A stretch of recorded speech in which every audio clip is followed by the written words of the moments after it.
the world of Web2 being completely governed by just a handful of companies, Apple, Google, Facebook, Amazon. And these companies make all the decisions and just restrict the entire ecosystem so much that at a certain point you feel like, okay, on the one hand, you can create whatever you want, but the rules and regulations that come from Facebook and Apple for so strict sometimes, and they change very often. And the degree towards how the developers are treated by these companies is not how the public image would probably say. And we realize that, hey, this movement towards the next era of internet, Web3, comes out because of the satisfaction of Web2 and everything that we felt about it, which we realized that it has been shared with basically almost any developer who comes out of Web2, including us. So it's not about the hype that you read about on the internet. It's about basically moving on to do what you do best, but could do that in a better environment, in a better atmosphere, in a better sort of field in general. And as we started to realize what it is, it just completely blew our minds. And we now know we can accumulate that knowledge and expertise and really do something cool in the Web3, not just because it's on the hype or something cool to do, but rather we understand deeply on why the Web2 is moving to Web3. And we are like right in the middle of it.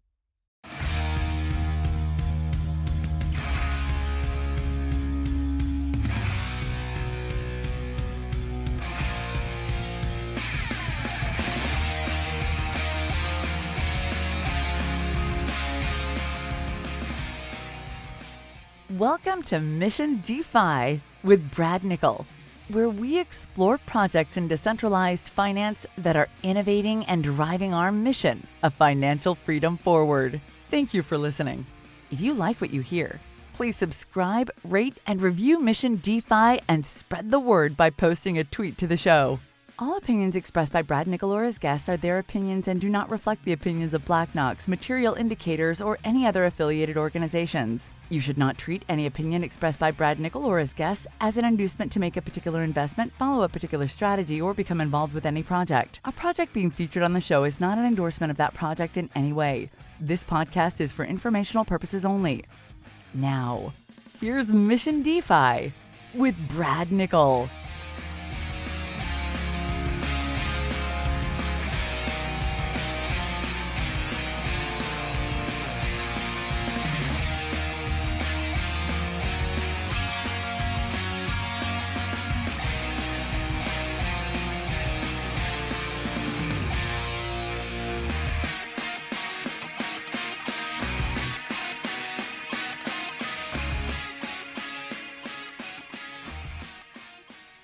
Hey, Mission DeFi community, thank you so much for tuning in today.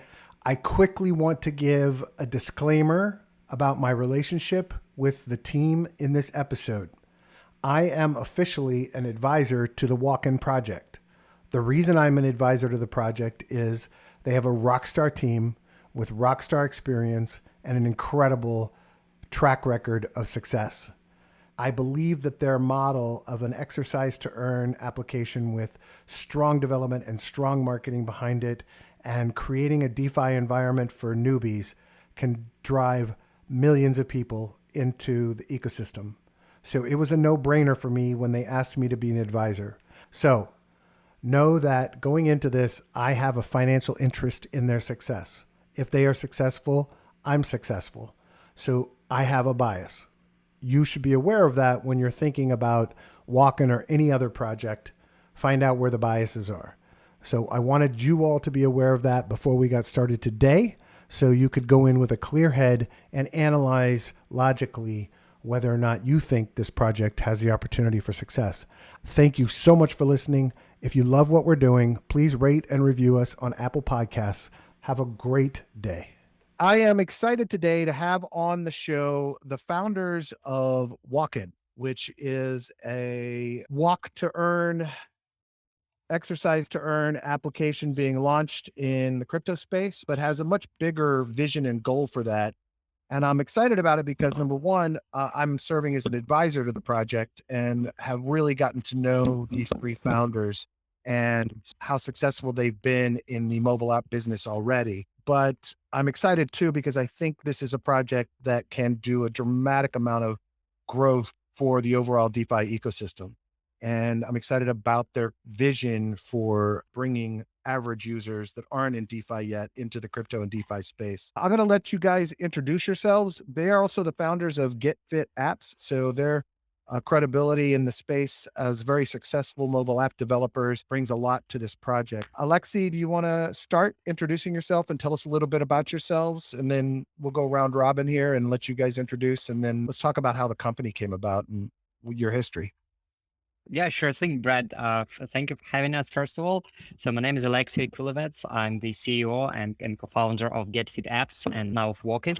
So my role in the company is basically spearheading most of key strategic partnerships, strategy, and also the business and admin side of things. Yeah, thanks, Brad. Also, thanks from my side for giving us a chance to participate in your interview for your subscribers. And hello, everyone.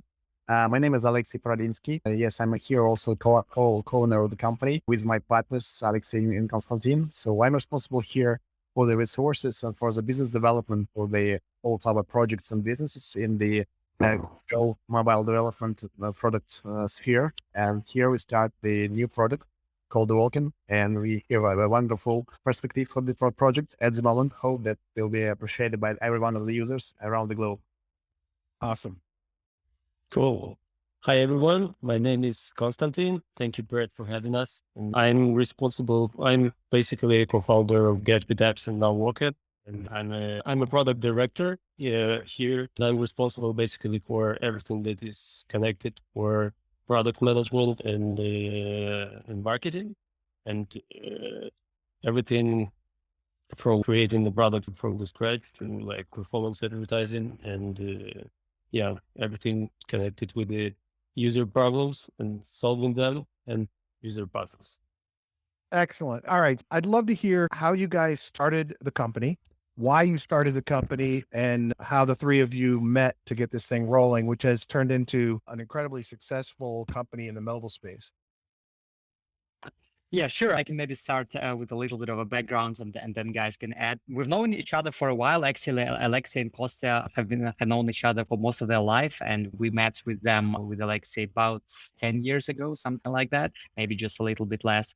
And we, at some point, we worked in a software development company, all three of us, doing project development for like work for hire companies. So the vast majority of development talent and technical talent was focused not on creating their own products, but just doing work for hire for companies in the US primarily. We've been working there and just doing a lot of client work and traveling around the globe and just seeing successful customers, startups and companies and like bigger corporations kind of ordering the software. And it like, I was always wondering, why would people do something of their own if they can just do this kind of work and learn from others? But then at a certain point, you start realizing that, okay, if you're doing something for somebody, then whoever is paid for this work got to be getting something out of it. And we came to realize that actually the ones who own the software and the ones who own the IP and the ones who create the idea actually get all the benefits. Obviously, this comes down with challenges and risks and stuff like that. And as we grew a little bit older and as we were running more successful projects, we realized that this is like the fun of entrepreneurship and the path of creating something of your own is, I don't know, 10x more exciting than doing the client work. So we decided that, okay, at some point, we definitely would like to try something out there. We were not too keen about the enterprise software development and like some of the big corporate stuff. So when the boom of mobile apps happened, we realized that this is something that we would like to try out. And we started doing that.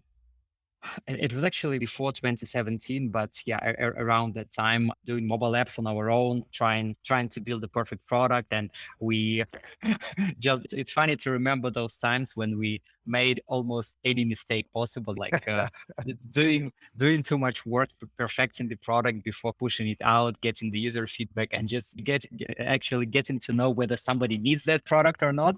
So we were thinking we know exactly what the market wants and what users want. But this, as the story goes, the classic situation where the more mistakes you make, the faster you learn. So it's a little bit painful in the beginning, but actually this pushes you to learn harder and switching the mentality from the like outsourcing service mindset towards the product creation mindset. That was the biggest kind of challenge to do. And in the beginning, it just feels that, okay, that never happens. Nobody wants to use our app. Nobody downloads it, or like people just, stop using that. But yeah, after a certain point, we found the way. And yeah, since then, it's been almost a parabolic growth, like in many regards. And yeah, this is basically how our Web 2 story got started. So that was around 2017. Were the initial apps all in this similar category that you guys have found your home in, or were they all over the place, different kinds of things that you thought of?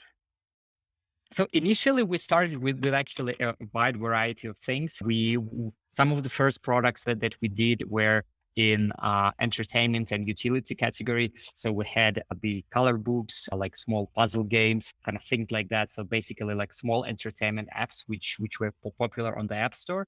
And back at the day, almost whatever you were doing, it was like if you get it right and you how the marketing works, and how the user acquisition is done and stuff like that, then it's no issue and you can scale that pretty fast. After a certain point, we realized that, okay, making like a lot of products is fun, but we realized we wanted to do something meaningful and more impactful for us. So the products that we really like ourselves. And yeah, we decided to pick the industry of health and fitness. It's been on a huge growth for the last 10 years, and back in the day that was maybe early 18. Yeah, we decided to jump on that train. And yeah, it was the right choice because the market has been growing significantly. And more importantly, not only is it a growing market, but that's something we can contribute to personally.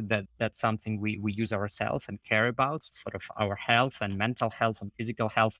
So we ended up creating the portfolio of 6 products, the main of which are workout, walking, and diet. And yeah, since then, the health and fitness portfolio has been comprising maybe 70 plus% of our like revenue and portfolio stats. So we've been focusing on that really since then. That's awesome. And as you right now today, I know from working with you guys that you are a pretty sophisticated machine of marketing and development and product iteration. How was that something that you sat back and said, okay, we've got to get smart about data. We've got to get smart about user acquisition and how we convert users into paying users? Or was it something that's just been built small piece by small piece as you went along to get to where you are now? Yeah, it was more the latter, I would say. So yeah, like small piece by small piece, or like step by step. Because when we came into this business, we basically had no formal education on how to do apps and like how to do the technical, how to market that.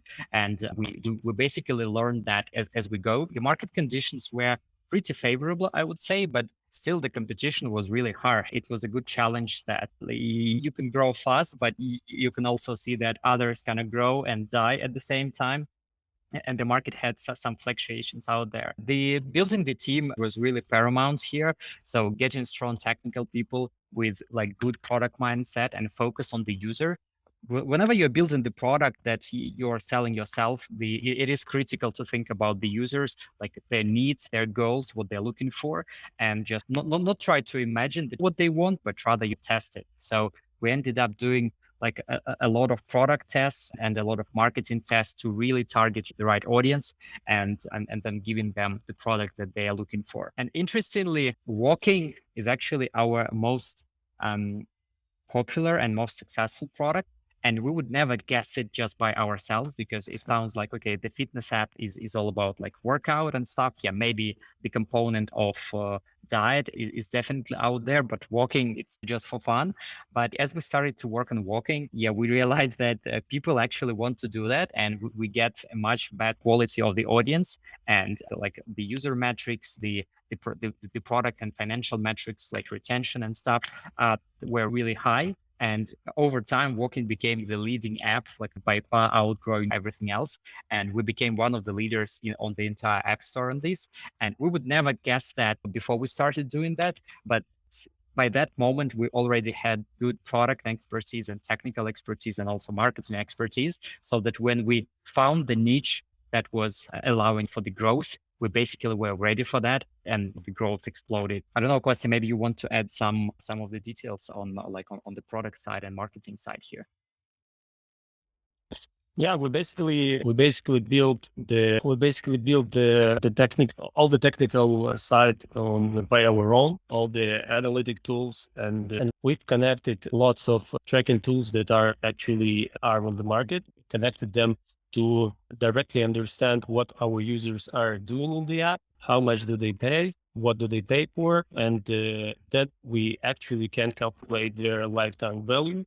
And it allowed us to this calculation of their lifetime value allowed us to make the performance advertising a lot better, because we basically understood how much money we can pay for advertising to acquire like one user, and depending on the country that we acquiring them from, and from the plan that they're paying for and stuff like that. So yeah, we've put lots of efforts into all the systems that we have, but yeah, it let us grow very fast at some point. Yeah, and it's not really about, hey, this is a great idea. Let's release this and see what happens. It's really become a data modeling thing for you guys, where you're really focused on understanding what works and tweaking the apps as they grow and mature, and you add new functionality to understand what's going to be most valuable to the user and what's going to be most valuable to your company. Yeah, Yeah, that's great. precisely. So building good quality product, that's really important to get it to the market, as you see the potential out there. But then sort of iteration by iteration, altering the product to make sure that like you find exactly your niche and exactly your audience. And if the market conditions change again, you change that on the technical level, and then you apply this to the marketing level as well. And this is how you can make a successful product. And it's also something that you learn in the process, and it comes with a certain amount of pain, because if you do it the wrong way, then you spend money not just on product creation but also on product advertising. So and this eats up the budget really fast. So you understand you got to find it and number of attempts to do that. So yeah, it kind of makes you cautious on the one hand, but also the hunger to do something great is bigger, and balancing on that allows you to basically find this trajectory where you can get to your goal effectively and not die on the way to. Yeah, that's awesome. And look, I think you all, obviously it takes a bit of luck in the beginning to have enough success to keep you off of life support.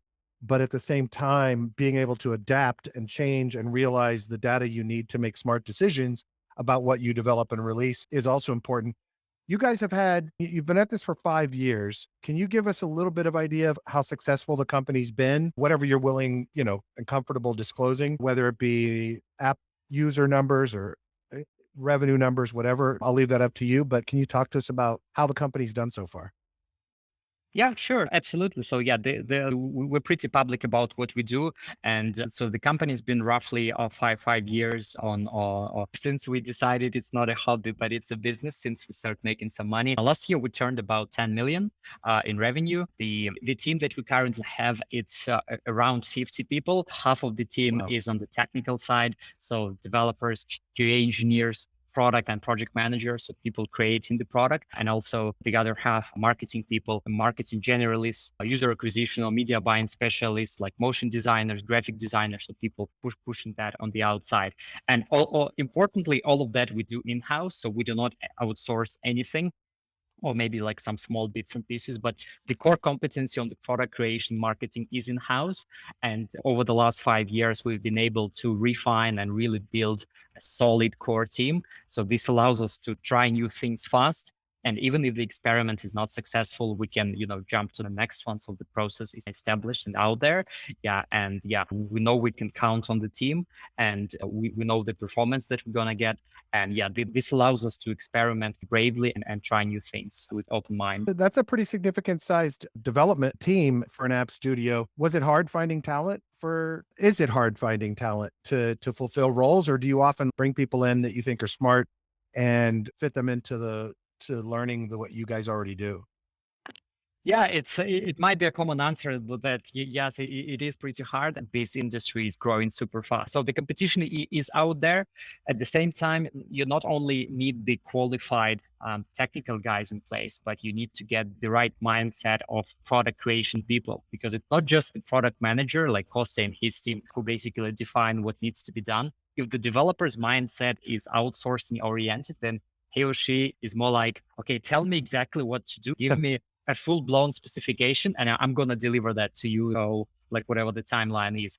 If you're working on your own product, it doesn't work this way. You're definitely going to fail because everything is changing pretty much every day. And you got to be thinking open-mindedly, about the users, about the kind of use flows and just things happening in the world. And that should happen not just on product managers level, but also on the team level, like even the developers. So to get this mindset thinking on product creation is, I would say, one of the most difficult things to do. And this is a really hard habit to develop, because if the person has this mindset, then it's easier to adopt. So some people may be brilliant engineers, but they just think outsourcing fashion. Sure. And to convert them into product creators, like the real builders, is really hard. So yeah, it's finding these people and also training them and like converting them to this mindset. Yeah, that's been a big and challenging task, and it always is. So that's why kind of building up the core team is super important, and that's why we're so proud, to have a really strong backing of the team, that now we can create literally anything. And it doesn't really matter what it is, as long as we're on the same page. We have a certain vision and process on what we're going to do in certain market situations, and like how we're going to adapt and reiterate. And yeah, that's basically become like a way of life. And that's the motto we follow every day. It's almost like a constant startup mentality, right? Because you guys have to be agile enough to adapt to market conditions, geographies, demographic changes, function, feature changes, but you're also creating multiple apps and managing multiple apps that have those kinds of changes. So I assume that's a big part of that creator mentality is, hey, we have to be ready and able to change. We have to accept that some things are going to die, and we have Absolutely. to be able to adapt and pivot to what the market wants. Exactly. The main thing is to understand early on whether something is gonna work, or that's not gonna work. And as long as you make the decisions at the right timing, then that does not affect you much. Yeah, because thinking too much about something can get you to a wrong place, or like working too much on something. So being really cautious and aware on the product, and like where it is from the market, and like testing it as early as possible. Yeah, that's really critical. And yeah, it's only about trial and error. So there is no, like, you can read 1,000 books about that, but it's trying that every day basically helps you to develop the skill, and then you start feeling. That makes complete sense. So you guys have this incredibly successful mobile app company, studio. I don't know how you refer to yourselves. That's almost operating like a startup incubator. You have this amazing team. You're doing great. And now you want to dive into the chaos of crypto and DeFi. What makes you want to make that kind of a move?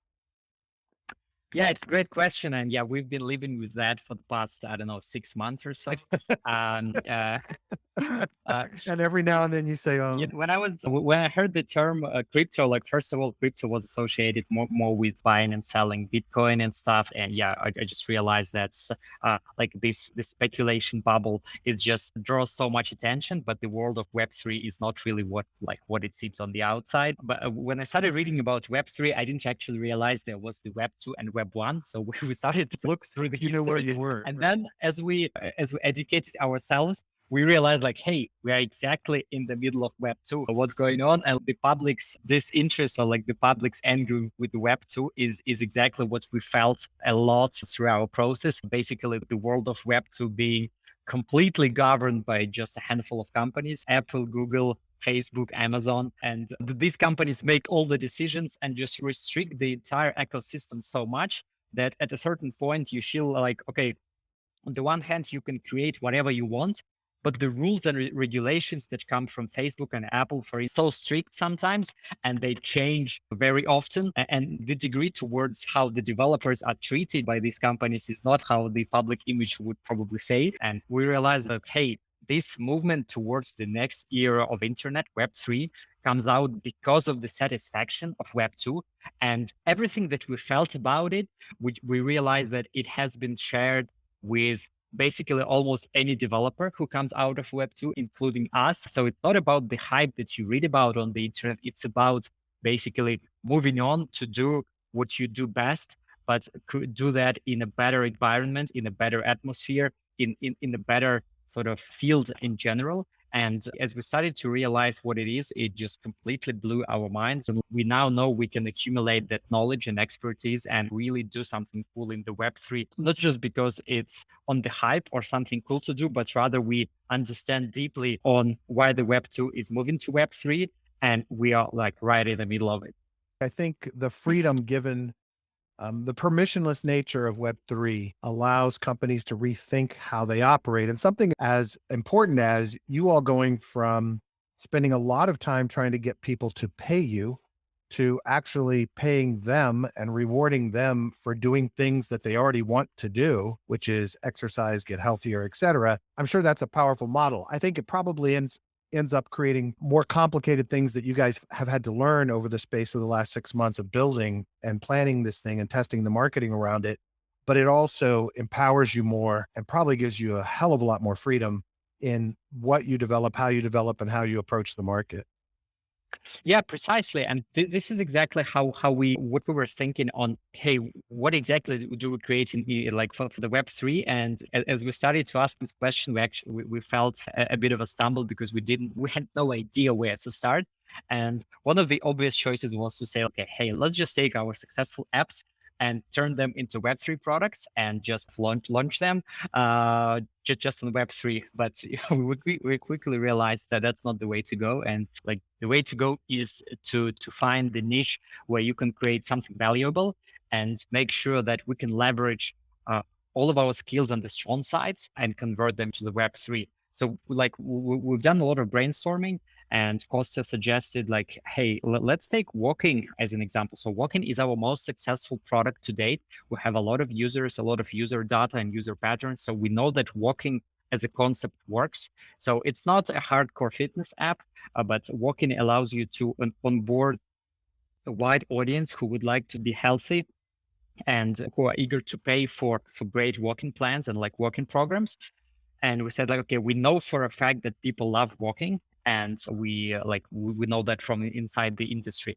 But like, how do we create the product based on that, not making it a hardcore fitness app, because we wanted to make something a little bit different. So in the Walken project, we've taken Walken as just to basically adopt people. And because everybody is walking every day anyway, so it's super easy for everyone and everybody has a smartphone.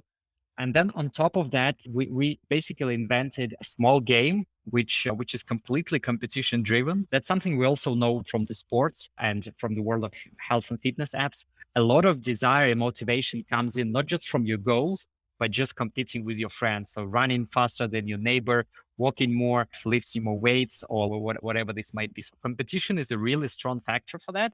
So we decided to add the element of competition in the game, like via the funny animal that's going to be like the main hero. So it's you, whoever's going to be playing.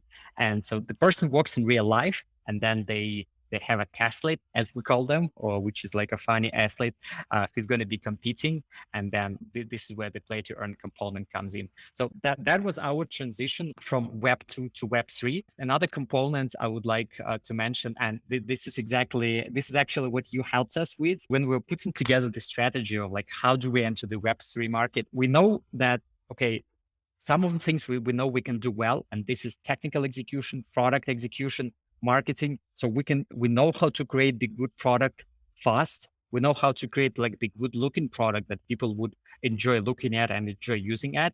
And we know how to distribute that towards a mass audience. So with this mindset of building prototypes and distributing them and just making sure this works, yeah, we would like to take all of that expertise from Web 2 field and bring that to Web 3. Our CTO has been like living and dreaming in the world of Solana. So yeah, at this point, we already have a small R&D team in house that's basically just doing blockchain. And yeah, these are like solid technical engineers which can pick up pretty much any technology in a matter of like several weeks on basic level and several months on a more advanced level.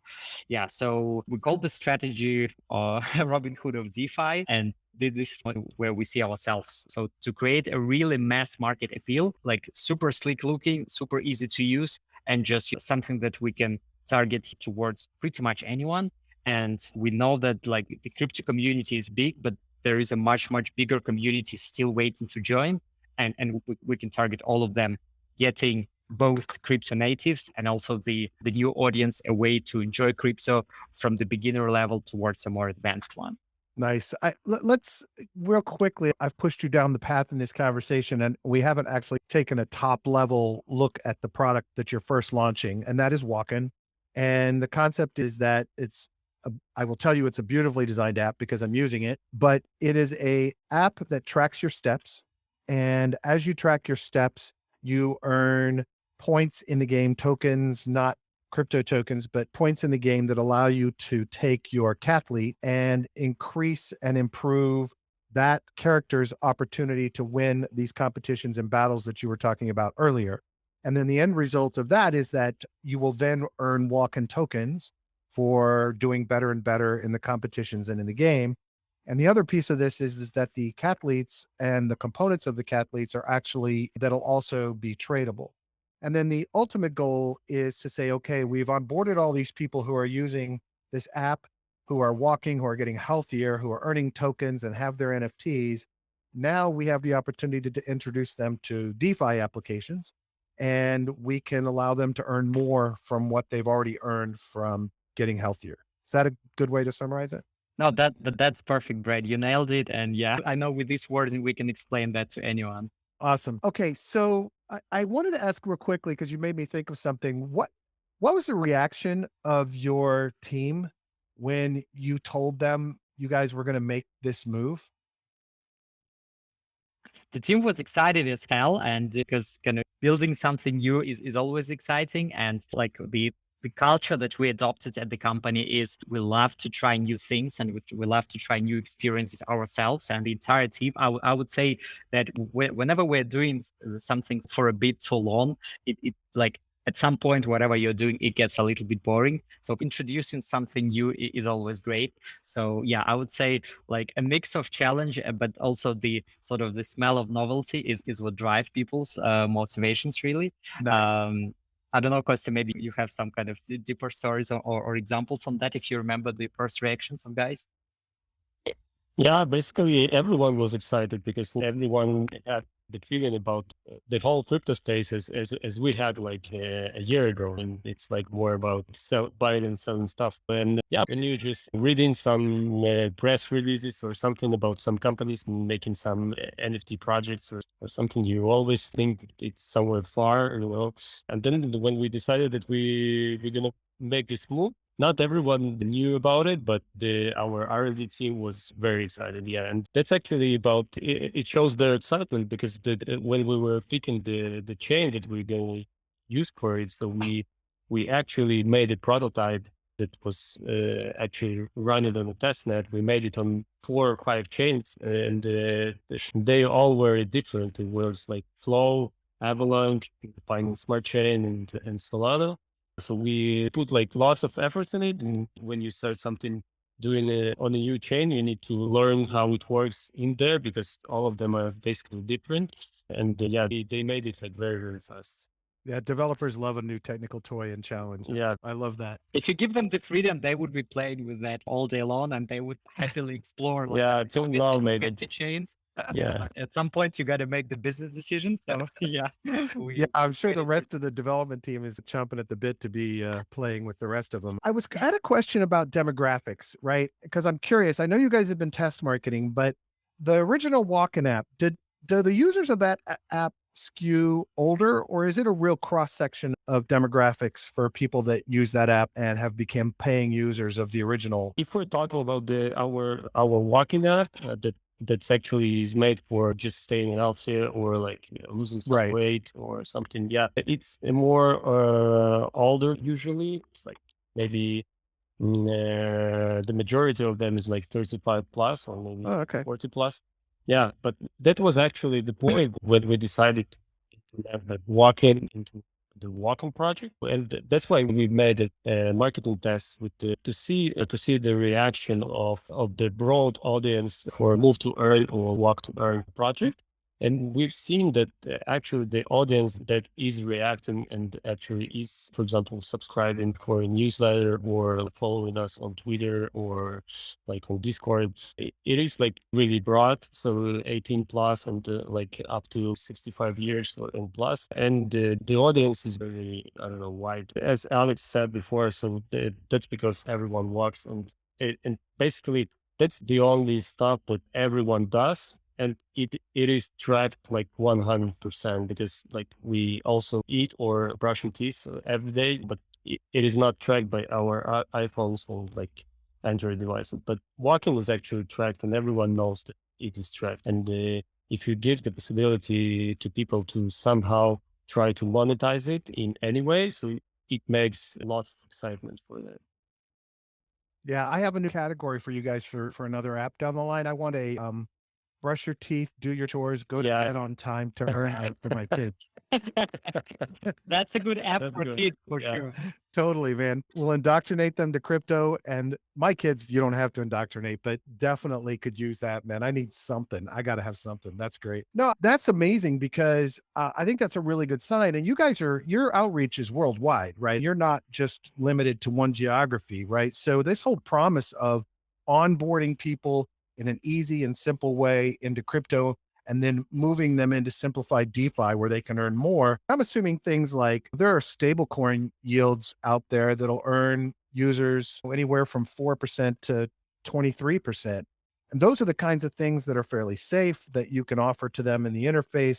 That's a concept, right? Is that you really want to make this something easy, fairly conservative, but allows people to see the promise of being able to earn more from what they're already earning from what. Yeah, precisely. That's the point. And yeah, again, the goal is to make a mass product and to make it fun and really accessible for everybody. And we know that we have a real possibility to build a big brand out there, because again, making the comparison to the Web 2, in the Web 2, what we do is essentially we sell people the personalized programs of whether it's like gaining muscles or losing weight or like optimizing their diet. So it's all content based. It's high quality product, but it is still something that is normally sold on a subscription basis that is recurring and stuff like that. So we need to find the audience who is looking exactly for that and is ready to pay for that, because that's how we make money.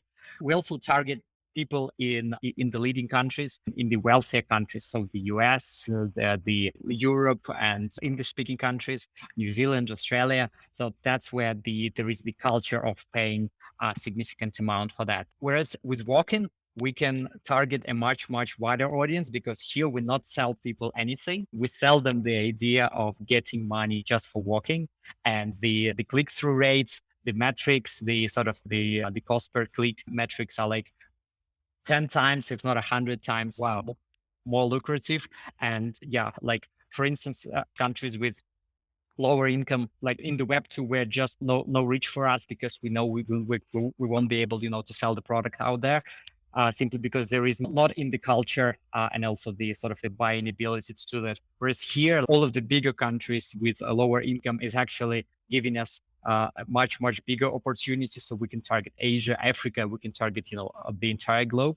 And with the product skills and marketing skills, we know like our leverage of outreach globally can allow us to create the product fast and distribute that fast. And that's exactly, how we would like to enter the world of Web3. And I think bringing this into the community would help to increase the entire ecosystem, because we're going to be offering things to some of the experienced crypto natives, basically DeFi mechanisms they already know, and they can already start using the product on a more advanced level if they want to. Whereas others who can enter the world of crypto via Walken, and not knowing much about crypto, but just playing a funny game and walking would allow them to make some money. And then like we can slowly but steadily show them, okay, what the world of crypto is about, what possibilities are out there, like how you can make more money with yields, with staking and stuff like that. Not only are we going to get the audience for our product, but we're going to be increasing the entire pot, the entire ecosystem.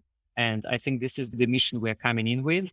And yeah, we're going to do everything that in our power to actually make this happen.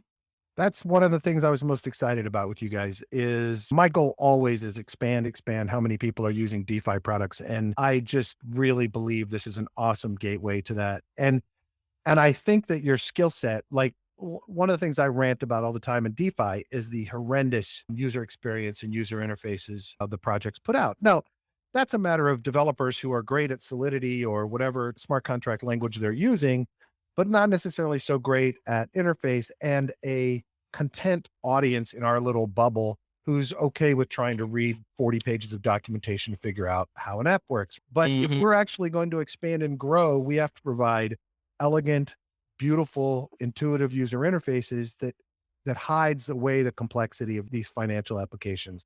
And that's why I was most excited about you, because I think that you can open that door. And I think you can open that door for the wealthiest countries to the poorest countries.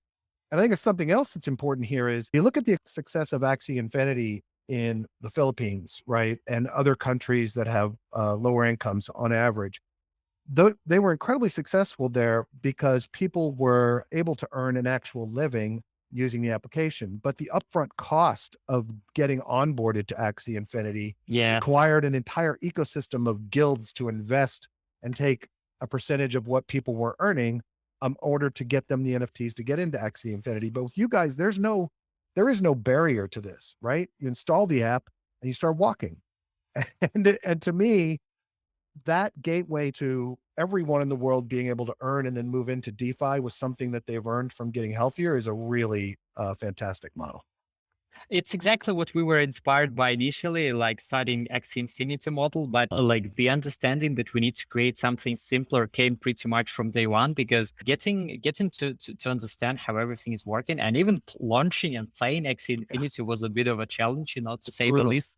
And we are considered to be technically savvy guys, so we more or less understand how the technology works. So it was pretty hard for us to, like, with all transparency, and like whoever is less technically savvy, that's next to impossible. So we immediately realized that, okay, like we're going to create like a product that's way easier to enter, but the economics itself should be a little bit more sophisticated rather than just walking, because if you pay people for walking, that's not a sustainable model. So instead we connected walking as the way to onboard people, because everybody walks and everybody has a phone, so like more or less everybody.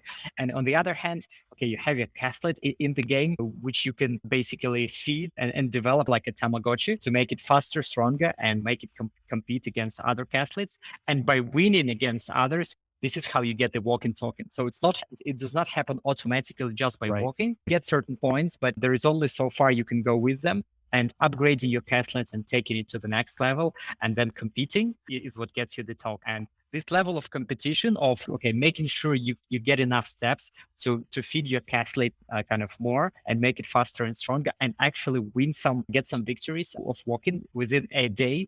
That's going to be a small competition within each user that we would like to have. And then, yeah, it's going to take maybe 5 minutes or 10 minutes per day. So that's going to be not kind of very time unconsuming on a casual level, but this feeling of gratification that you're doing something good for your body and that your castlet is getting something for you. Yeah, that's just the thing that makes it feel good, and making it good for yourself in real life, and also feeding on that castlet and winning. Yeah, I think it's good mechanics to get like a little bit of healthy addiction and fun from the gameplay, and definitely making some tokens on the Relative to Axie Infinity and the 18 hours a day that people have to put into that game, not to mention the upfront investment, I think it's obviously a smart model. And the other part of it is that as their cathlete grows in capabilities, as those as NFTs, you are going to make those things that people can trade and buy and sell as NFTs. Yeah, everything in the game would be NFT. So the castlets themselves, you can have several. You can crossbreed them to mint the new ones, more unique ones, and there will be infinite amounts of upgrades, like shorts, sneakers, to different kind of gear to make your castlet more sporty and can compete against others. So all of that can be traded as well. The basic economy would be to motivate people to spend the token within the ecosystem, because spending it on level up or spending it on getting additional gear would allow you to get even more token. So the basic principle is invest one token today to make two tokens tomorrow. So instead of people just dumping it on the exchange at first possibility, we're going to be motivating them to earn even more, by that stimulating the health circulation within the ecosystem. some good life lessons too about investing for the longer term. I like that. Ah, you bet it. That's awesome. That's awesome. What is the status? Oh, wait, one good quick question I wanted to ask you. I know you guys have been talking to investors. What's the reaction from investors when you really had the opportunity to talk to them like we've talked today about the vision? I know it's positive, but I'm just kind of curious what responses you've gotten to this and how it's going. Yeah, most of people like it, and this is actually also one of the things that made us motivated ourselves, because as we were starting our path in crypto, so we didn't know exactly which way to go, because in our Web2 business we actually never attracted a single dollar. So the business has been bootstrapped completely from 0 to 10 million per year. So we like this independent style, and it does have some pros and cons. Definitely here in crypto, the decision was to take it the industry way.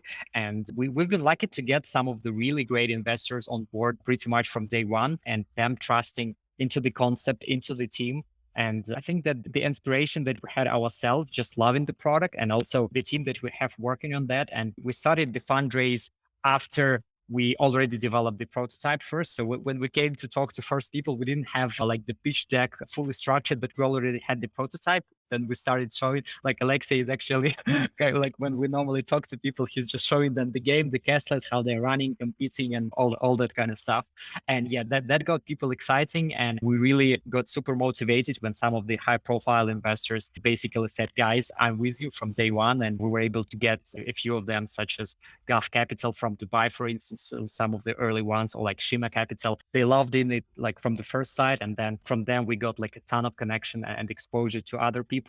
Some people don't get the concept, and this is fine, but so far the majority loves it. So that's why we realized that, yeah, we definitely got to do that.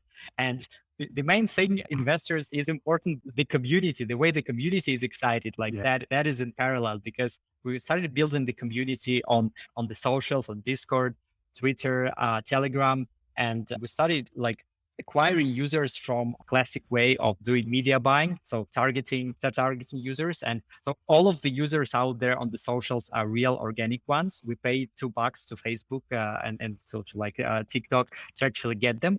So the community were like asking questions. Hey guys, when is the beta coming? Okay, I want to download this. I want to play it. People writing to us on LinkedIn, in Telegram, just basically everywhere, to Alexei, to Kostya, and to myself. And we realized that, okay, people want this app before it's made. And we realized that, yeah, now we're definitely doing that. I was a little worried about your social team when I saw the flood of questions coming in. I hope they're able to keep up. Yeah, it's struggling, but Yes. It's a little bit more job for our supporting team of the whole project business. So we have general guys in the supporting department, but they also like the project. And I want to admit one more question about some additional information on my side regarding how do we like make our team wow about the project. So due to our own business, we did a lot of job doing well ourselves. And due to the things to last year, we find lots of general guys like genius for us, and they help us a lot to control the business. And that's why we have a little bit more time, more to divide it into two parts of the R&D. And from the perspective of stable technical side of the two mobile business, we take some high technology guys. One of them are our CTO, and he's very excited. And not only the money, we're willing to do something incredible, and not only the money, but the high technology stuff. And he extremely like high technical guy, and told me that it was and Walken for now for in his life, him in development more than 20 years. And he told me that he has the idea that Walken is the most complicated project for him for now. So That's it's exciting. incredible. Yeah.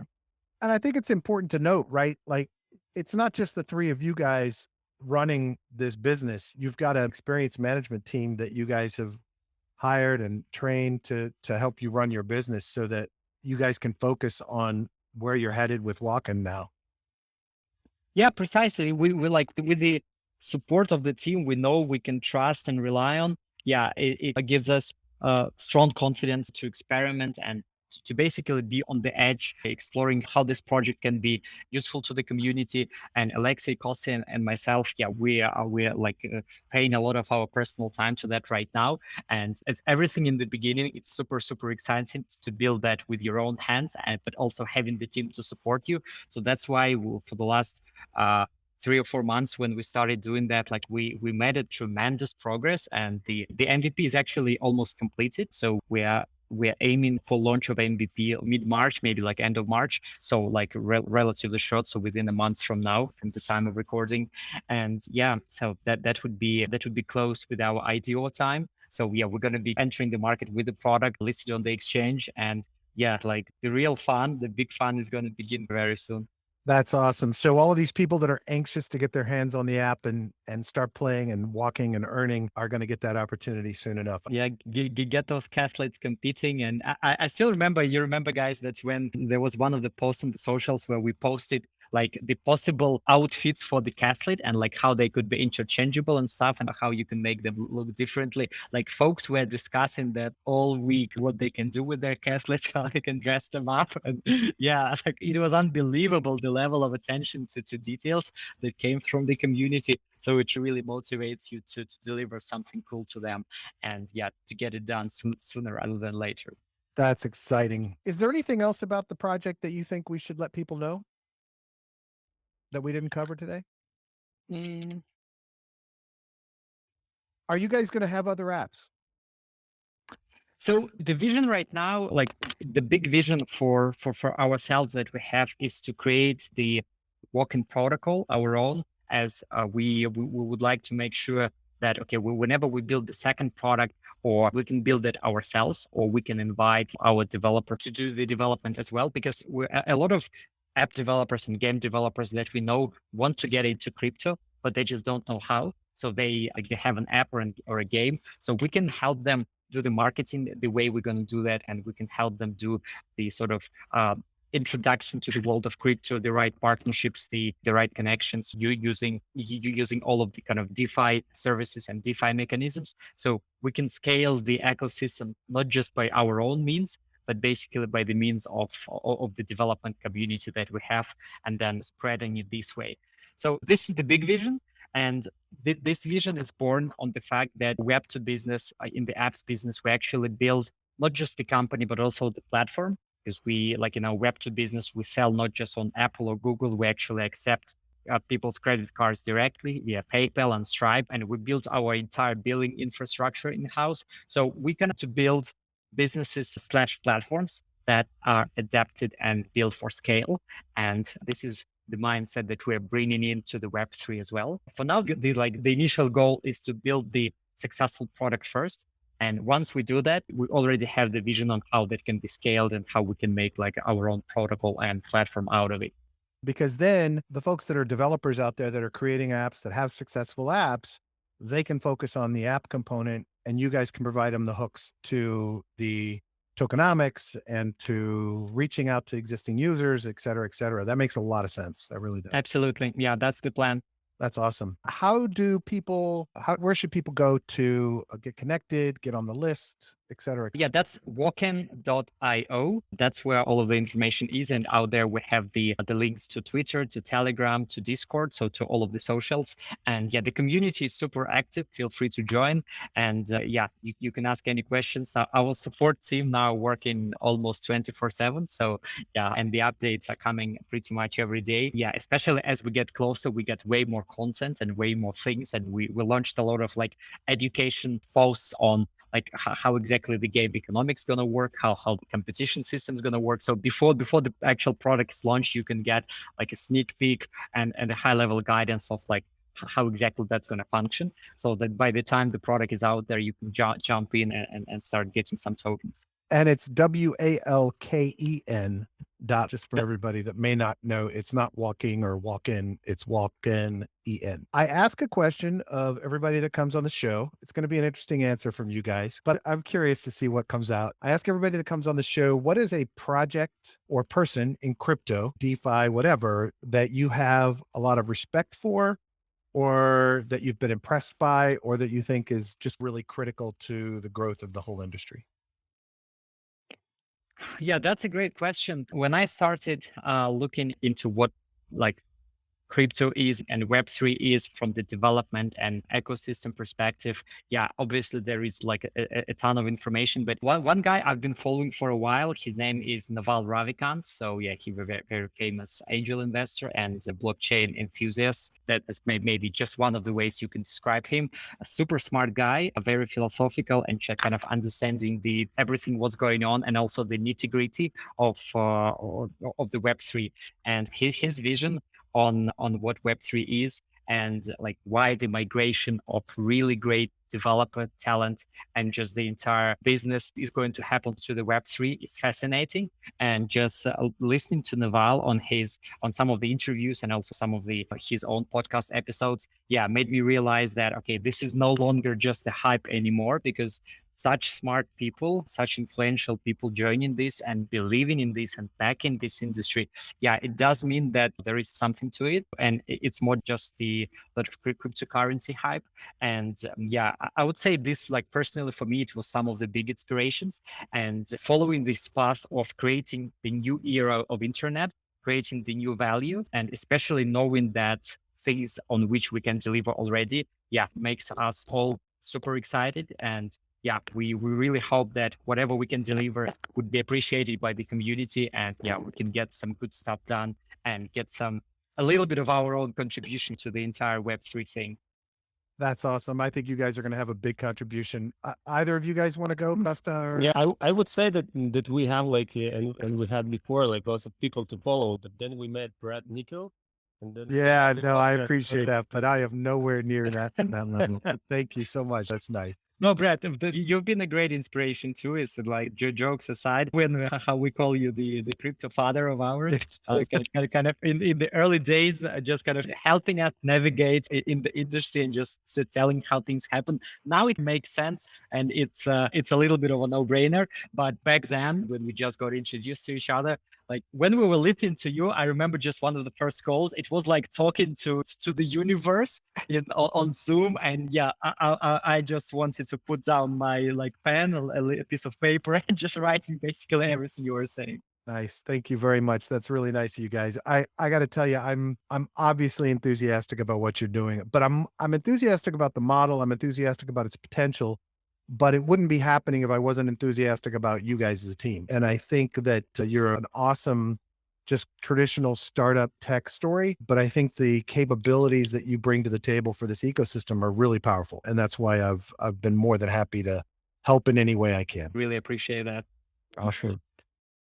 Guys, thank you so much for coming on the show. I'm really excited to get this one out, and I think the listeners are going to be excited about it too. I really appreciate it. No, thank you. And yeah, come on in, join our website, join Walken. And yeah, we look forward to seeing you on the competition, fighting with some of our athletes.